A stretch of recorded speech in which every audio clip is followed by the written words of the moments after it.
We are live. Hey, All Crystal, righty. how are you, ma'am? Good Hey, afternoon. I am good. And yourself? I'm doing great. I'm doing great. All kinds of good things happening. The sun is out. And actually, to be honest with you, I just ate some lunch, so I'm very happy. Oh, I, okay. I I haven't love done that being yet. easy to please. That's my next thing. Yeah. I mean, some people like being hard to please. You got to do it just right, just right. That's a long life. I Yeah, like it is. being easy to please. Okay, Yeah. so I'm super excited about what we're going to talk about today. I guess I'm always excited, but I am. We've got, well, we started last week with three things that are new with regard to the Secure 2.0 provisions that help Mhm. retirement plans, both employers and employees.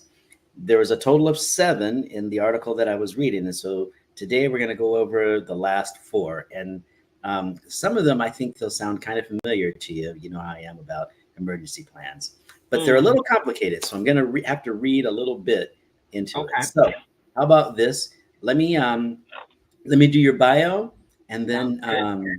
we will jump right in. Is that cool? Sounds good to me. Okay, so Mhm. here we go. So hello everyone. Thank you for hanging out with my friend and colleague Crystal Mitchell. This is who she is in one aspect. She's a lot of stuff, but here she is for us.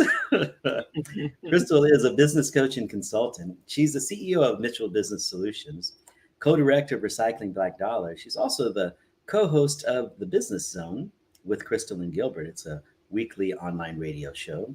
She's an instructor at Mount San Antonio Community College. She's a certified network for teaching entrepreneurship instructor and a QuickBooks Pro Advisor financial strategist. Hey, Crystal, thanks for joining us. I'm glad to be here as usual. Cool. Well, let's jump on into this. All right, So, let's jump on in. so last week we talked about three of seven major changes to retirement plans. And by the way, this is all covered in that Secure 2.0, that legislation that passed a couple of years ago. A lot of stuff Mhm. in it. So unpacking it has been a journey. Let's call it a journey. Okay. So we're talking about the last four of seven really big changes. So the first was the auto enrollment. The second was employer contributions for student loan payments, and the third was increasing the age for required minimum distribution. We know that went to 73, and soon it's going to be 75. These four are also pretty interesting. So the first one we have is has to do with an emergency savings account.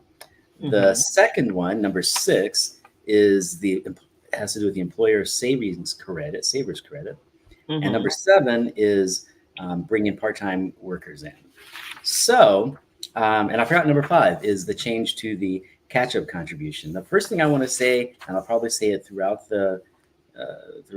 our conversation, is that these are not required; they are voluntary. So, Mm. if you're a prospective employee and you want to have a conversation about your benefits, because employees usually talk about total compensation, which includes benefits, then you want to bring these up, especially if they apply to you. Make sense? Mhm. Mhm. So, and to be honest with you, I have quite a few clients, and so I deal with plan sponsors and business owners on a regular basis. And I'm just going to put it out there: none of them have accepted these four. I haven't seen any of them except these four, and I don't know if they have plans to do that. I think they're waiting for the employee to say, "Hey, what about this?" That's my personal opinion. I can't back Okay. it up. I don't have any science. Um, Okay. so it's, uh, so let's jump in. So the first one is helping employees build and access emergency savings. And as you know, I'm a big believer in that emergency fund, right? The realization here is that if in the normal world, if you have a traditional 401k in the normal Mhm. world, you got to wait till you're 59 and a half to take money out. And if you do, you got to pay that 10% penalty, right? That's Okay. the normal world. So that kind of keeps employees from getting into their 401k. As you know, the emergency fund emboldens people. It says, hey, I got some money saved up here. I can invest in the 401k, maybe be a little bit more aggressive. And as you know, as I preach, we as Americans need to be a bit more aggressive because most of us are not investing early enough. That makes sense, right? Yeah. So there's some hesitancy with regard to investing, especially if you don't have an emergency fund. So what this regulation does is it says, hey, we'll let you take out $1,000 a year for, or up to $1,000 a year for emergencies. You can self-certify them. You don't have to run them through your employer. But if you need it, you can get it. And you can take 3 years to pay it back. Right. So the interesting thing about this one is, though, that you can take out that $1,000. You still owe the tax on it. You're not going to get away from that. You still owe the tax on it. But if you don't pay it back in 3 years, then you still, if you don't pay it back, you still got to wait that 3 years before you pay it back. Right. Does that make sense? So so it's pretty cool for folks that are thinking, a storm came through, washed away my front lawn. I need to put some stuff there. Okay, take that grand out. Take your 3 years to pay it back. Cool. Or take that grand out, pay it back on your next paycheck or so, and then you don't have to wait that 3 years to get back in. Right? So pretty good deal. So I still think it's a great idea while you're saving for your 401k. And as you know, I'm thinking you got to do it all. While you're saving for your 401k, start saving for that emergency fund. Put that target out there. I need X amount of dollars in my emergency fund so that I feel comfortable while I'm saving money inside my 401k. Right. To do both of those. And I'll just go out on a limb and say, hey, if it's a 50-50 thing and you're comfortable with that, do it. If it's a 90-10 thing where you put 90% of your savings in your 401k and 10% in your emergency fund, and that's going to take you 5 to 6 years to get up to where you need to be in that emergency fund. If that works for you, do that. I'm totally okay with that. Totally okay with that. Okay, so we got the $1,000 a year for emergencies. The next one we want to talk about is raising the contribution limits for older workers. Have you heard about this? I don't think I have. Or have I? Yeah. No, I don't know if I have. So currently, if you are contributing to a 401k plan and you reach the age of 55, 50, I'm sorry, if you reach the age of 50, you can do what's called a catch-up contribution. Have we talked about that? No.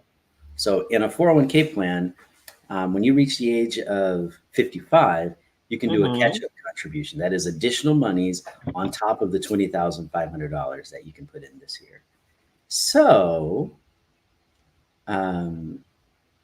that's kind of cool, right? Yeah. So especially because we've been talking about this, getting an early start. But I guess if you don't get an early start, in fact, I was just having this conversation with someone yesterday, determining that she was thinking about retiring, but of course she would be retiring at a much reduced rate, and the economy that say you can't retire right now.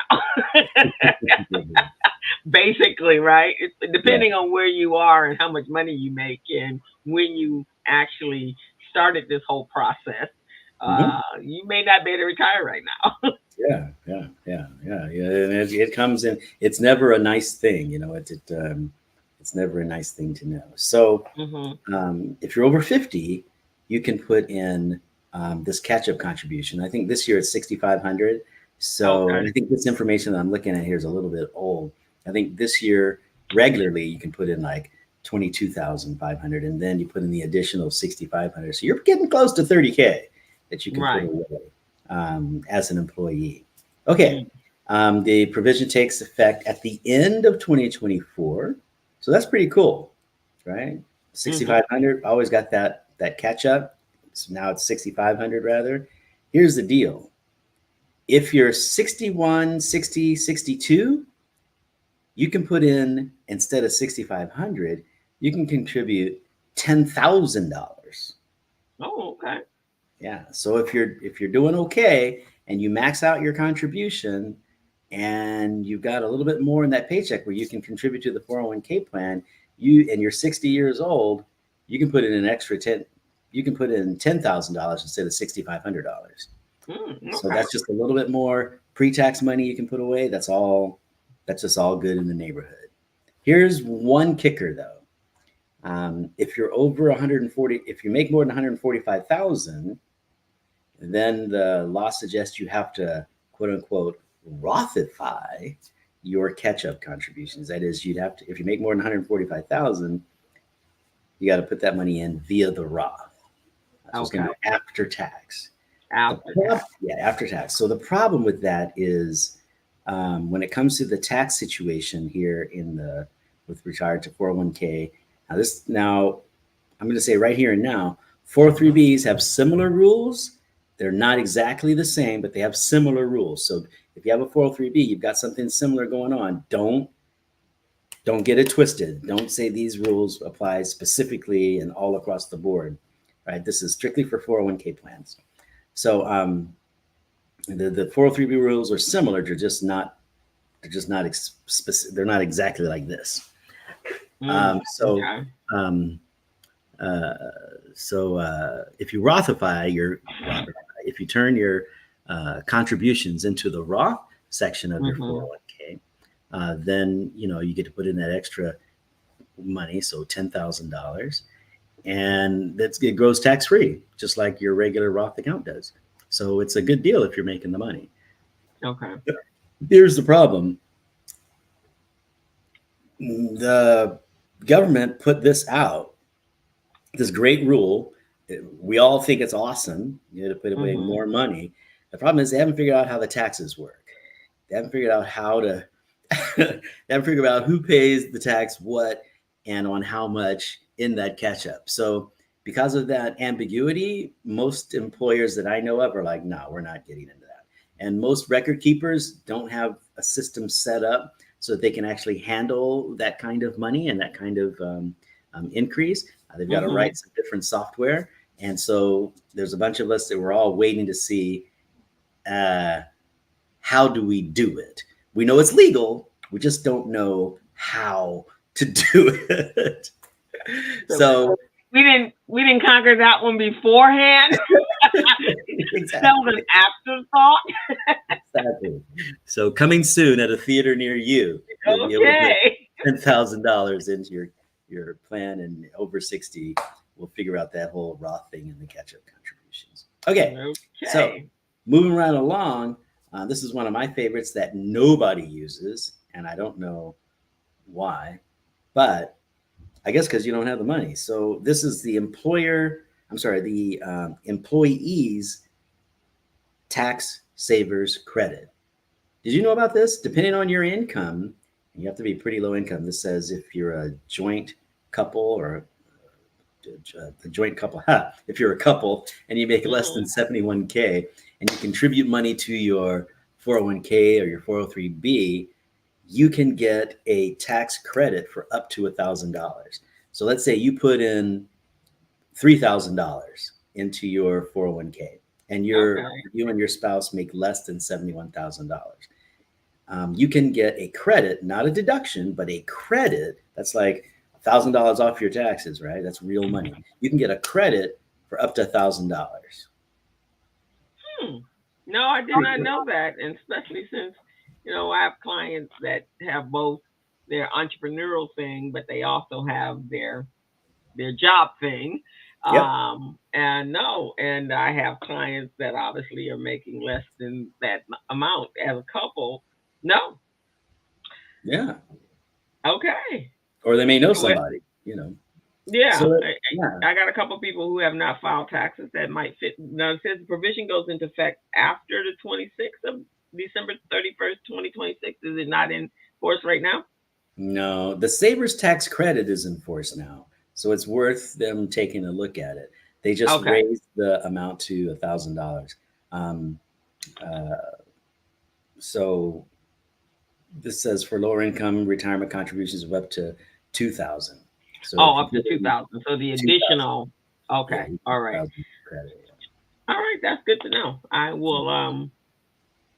I will do some advising or referring Referring, them to this. yeah, yeah.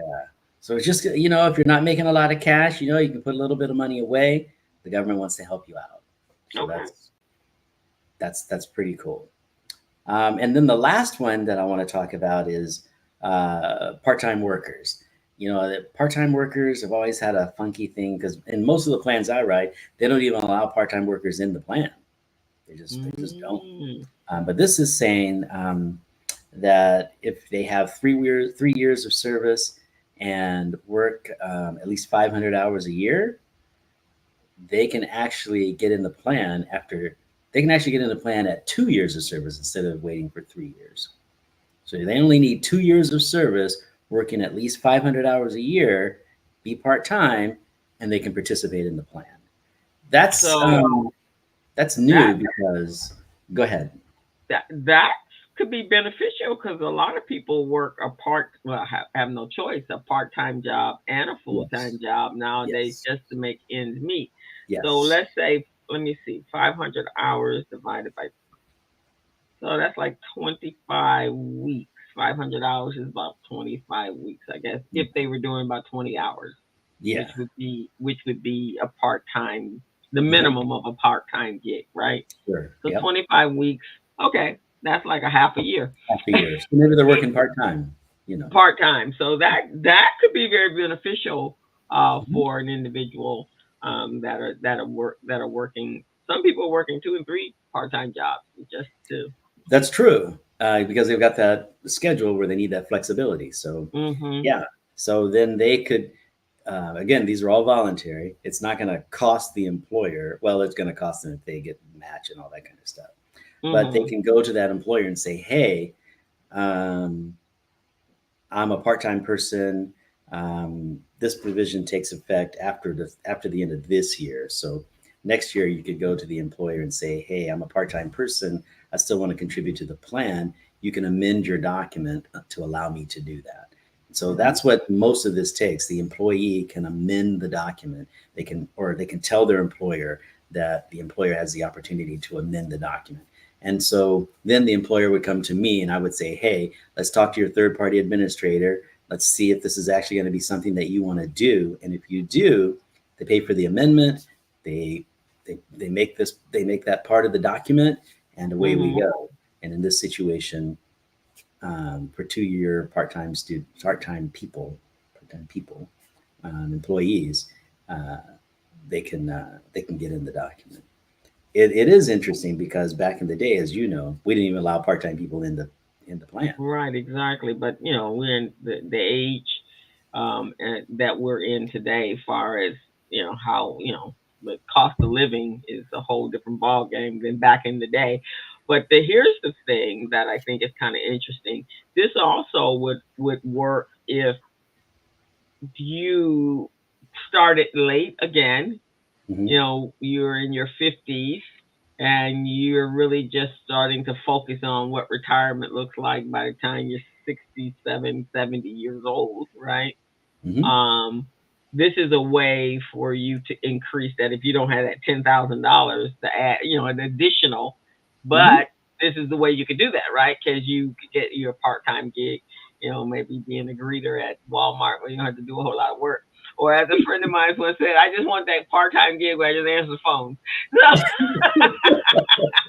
I don't want no thought work. No, I don't want no Yeah. thought to go into the work. I just want to show up, Right. participate, and Exactly. leave. So if Yeah. you had that kind of job, I mean, at your 50s, but that could help you better prepare for what retirement looks like based upon what your economic needs are going to be.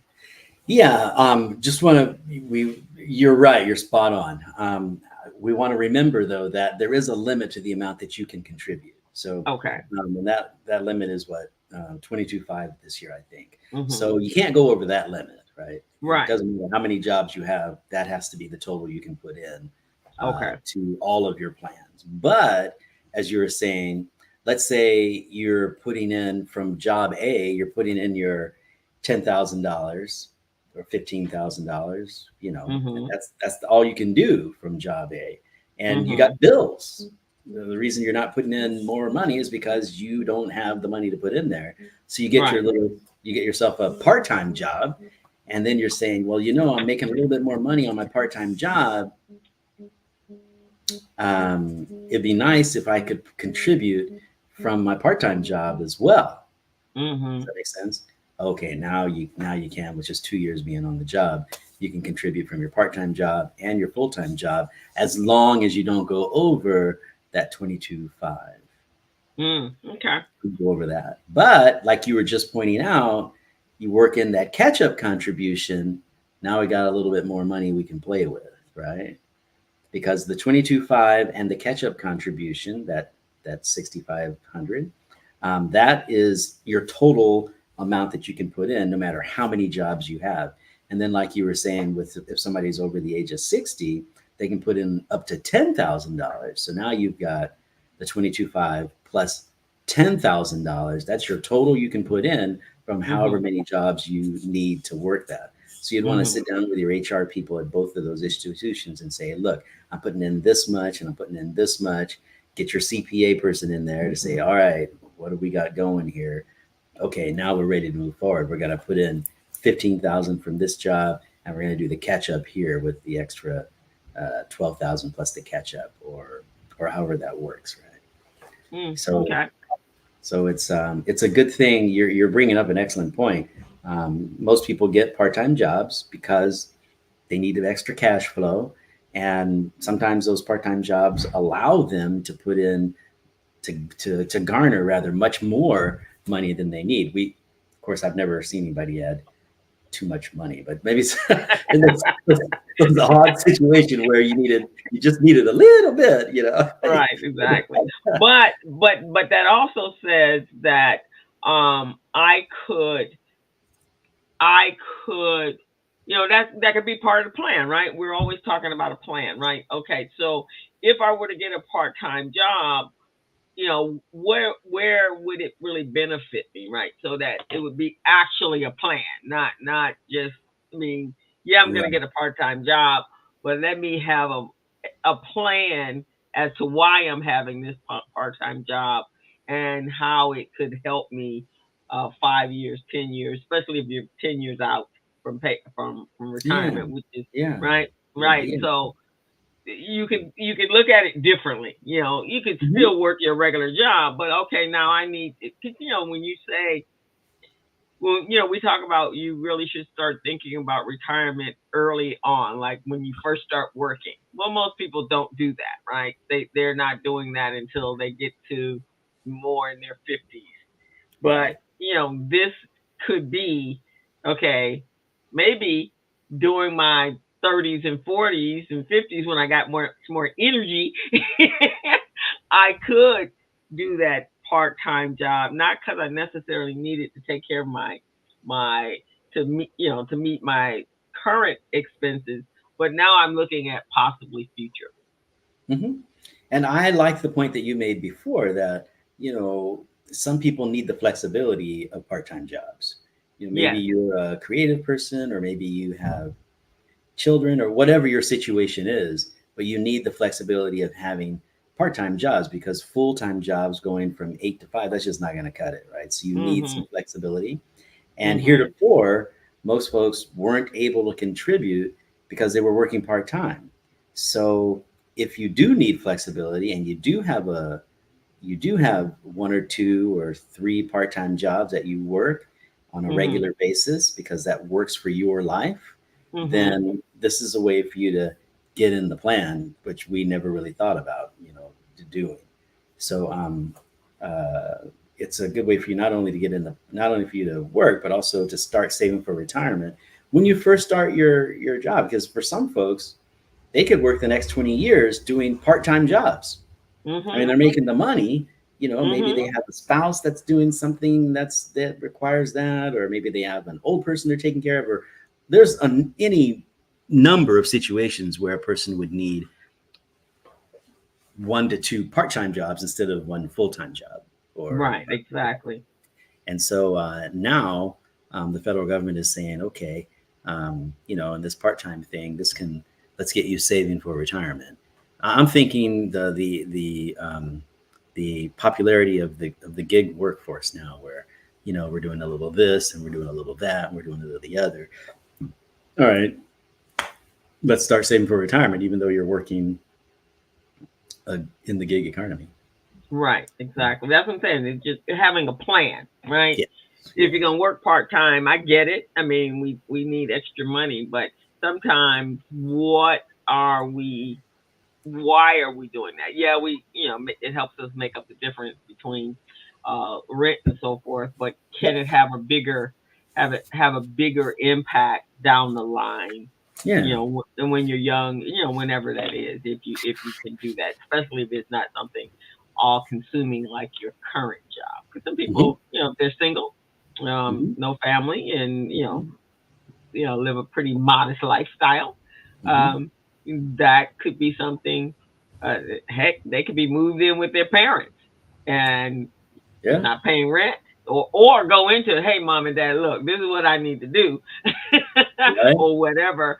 Sure. I'll pay you a little rent, but if I'm paying, marketplace rent, I mean, I can take that in so that down the line. And I think that would be a admirable plan you could present to somebody, proposal you could present to somebody. Yeah. Yeah, I do. And I still like the idea of someone working a couple of part-time jobs instead of 1 full-time job, because they need that flexibility.